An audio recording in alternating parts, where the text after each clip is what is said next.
Hey everyone, welcome back to the channel. My last video was me removing the radiator to have some repairs done to it. While I had it out, I tested the thermostat and the temperature sensor, to which I believe was faulty. So here's a video of me putting in the new sensor, along with a bunch of odds and ends stuff. I just received a bunch of parts, so I'm looking forward to getting those in. Here we go! Starting off, threading in the sensor finger tight, and then using this old school torque wrench, tightening it up to about 13 to 14 foot-pounds. Now I can go ahead and plug it back in. Now, before I forget, I've got to torque down the top of the thermostat housing, and these 3 bolts were at about 15 foot-pounds.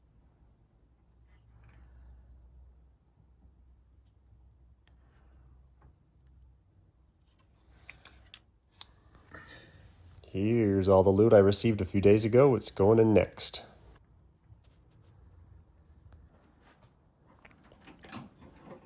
This I just cleaned up, got all the junk out of it, flushed it a few times, so just remounting it back onto its bracket.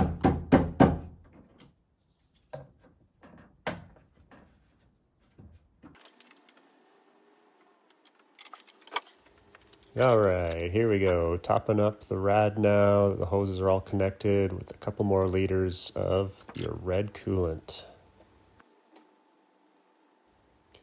Keep your eye out for leaks while you're topping it up here. There could be a few missed hose clamps or anything like that.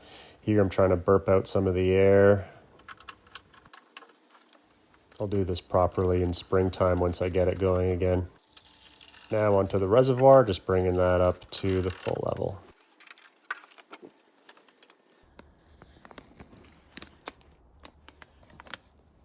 This is one of those dried out grommets that I've been meaning to fix since I finished restoring it.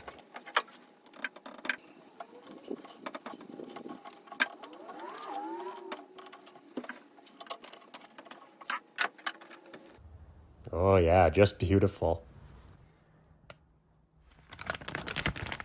Next up on the list is the battery hold down. Pulling out the cheap crappy one. I'm going to keep some of the parts and use it to mount on this guy.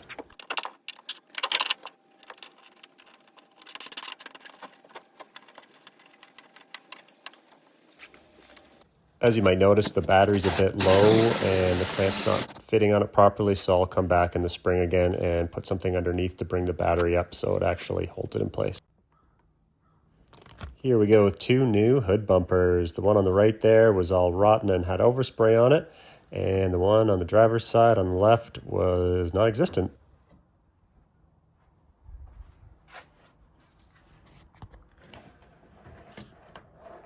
Yoink out that rotten one.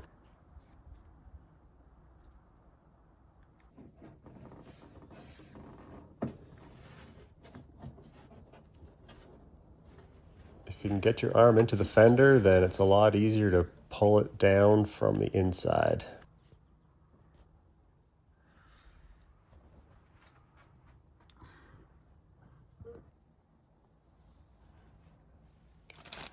Not sure how many of you guys have these grommets on the bottom of your rockers in or out. Some people leave them out so the water can drain.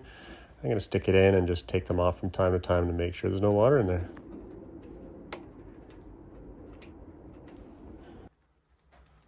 And finally, just a shot of the underside of my 60. Look how good that looks still. Thanks for watching. Don't forget to like and subscribe. And throw some comments in there too.